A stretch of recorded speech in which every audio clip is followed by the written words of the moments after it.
So the first fight, they had a lot of respect for each other. As soon as Canelo tested positive, I think all that respect went out the window. Triple G felt disrespected. It was a big cancellation for him. It was a fight that he was looking forward to, that rematch.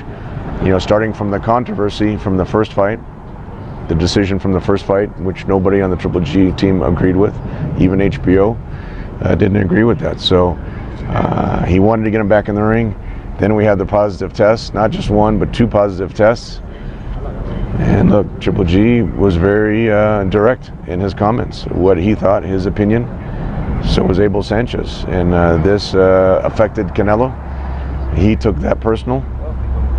Gennady took it personal when he felt an athlete of Canelo's caliber. It's a highest class caliber where these 2 guys are fighting.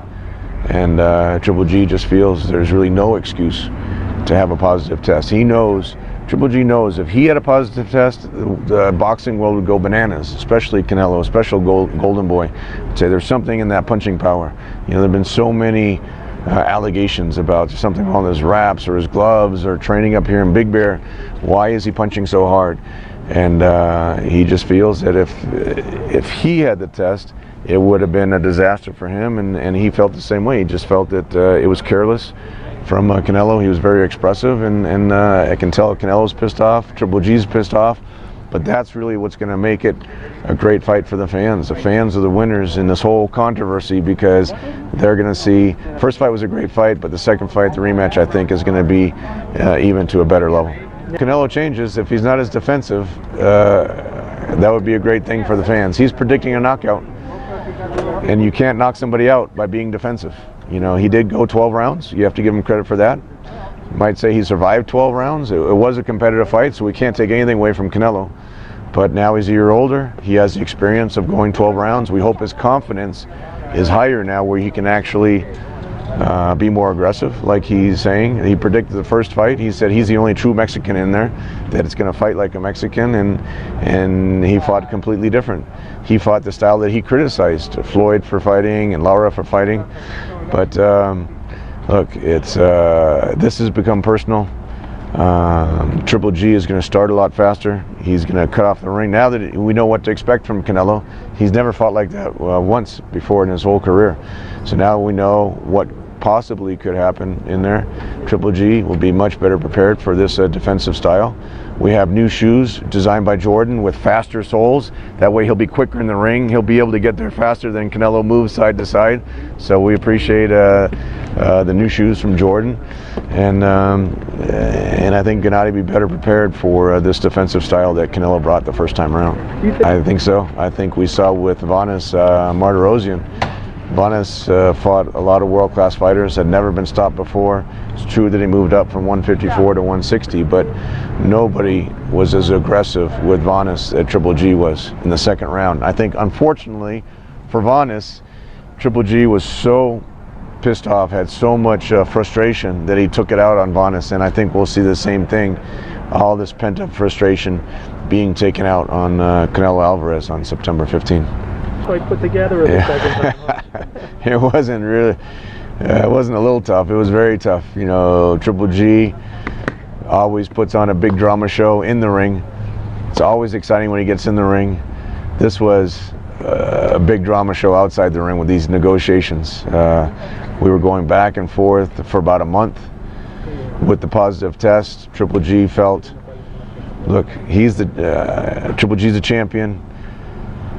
Out of respect for the champion, he should get 50-50. Then when we were going back and forth, he said, you know what, I'm going to make a concession to Canelo. If Canelo really thinks he's the A side, Triple G came off the 50-50 position. He came down, Canelo came up a little bit. We were very close, but we still, you know what they say, it's close but no cigar. We were close, but Eric and I couldn't close the gap, even though the gap at that point was just really small. We couldn't close it. We really were looking in a different direction. They were looking in a different direction. Golden Boy made up the deadline. We had the deal already made with Billy Joe Saunders. Triple G had no problems. Naturally his first priority was the rematch with Canelo. That's who he wanted to get in the ring. But he had no problems if he had to fight Saunders, for example, undefeated champion, unifying another title. It's a lower profile fight, naturally lower on the financial scale, but he wasn't focused on the finances. He just wanted to have a competitive fight in the ring out of respect for the sport of boxing, and out of respect that he is a champion. He wanted to get what he felt was fair. After the deadline, Golden Boy had that deadline. After the deadline, about an hour, I thought the fight was dead. I told everyone. I told Tecate, I told the MGM, I told HBO. I said, look guys, Eric and I tried everything. They couldn't get Canelo up. I couldn't get Gennady to come down. We couldn't agree on the middle. I even at one point offered, you know what, Triple G, I'll put in some of my money to help bridge the gap. And he said, no, it has to come from Canelo or Golden Boy in order to make this deal out of respect. So even that solution didn't work.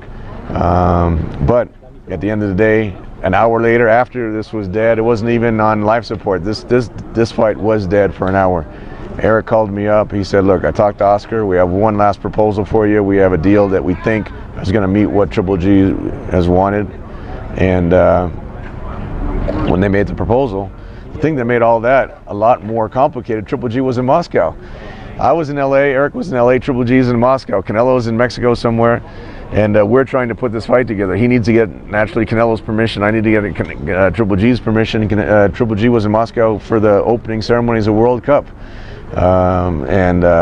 Somehow we figured out a way. An hour afterwards, they came back with that last proposal. It met what Triple G wanted. Within 5 minutes, he said, no problem, Tom, make the fight.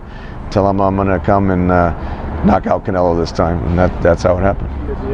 And I have to say, out of respect to both guys, this is the second time that they're going to get in the ring. Unlike a lot of guys, a lot of champions talking about fighting each other, but they can't figure out a way to make the fight happen. There's much more at stake in this fight than any other fight, because the financial position in this fight is so much bigger. So instead of two champions talking about fighting each other, these guys not only fought one time, they're fighting a second time. So out of that fact alone, you got to respect both the Triple G and Canelo. Not only the money, huge ramifications for each guy. Oh, absolutely. This is a legacy fight for both guys. This is, look, if Triple G wins this fight or retains his title, he breaks Bernard Hopkins' legendary record. Nobody thought anyone would break that record of 20 title defenses in the middleweight division. And if Canelo wins the fight, all of a sudden, not only is he the best middleweight, now he's in the discussion for best pound-for-pound fighter in the sport of boxing. He's going to unify the titles that we worked so hard to put together. That's another reason why Triple G took this personal and is so pissed off, because of Canelo's cancellation of the May 5 fight, it put that IBF title in jeopardy. IBF wound up stripping him because we were negotiating for the Canelo fight, and he's always wanted to unify the titles, and now he's pissed off about that. So he's not happy with Canelo at this point. Whatever Canelo says, why Clenbuterol got in his system, Triple G's not buying it. He's pissed off, and he just wants to get him back in the ring. As soon as the Nevada Commission clears him and he passes all of his tests, Triple G is coming in there, and he's going to be the hunter against the younger guy. Can't wait. Thanks. Thanks, Ed.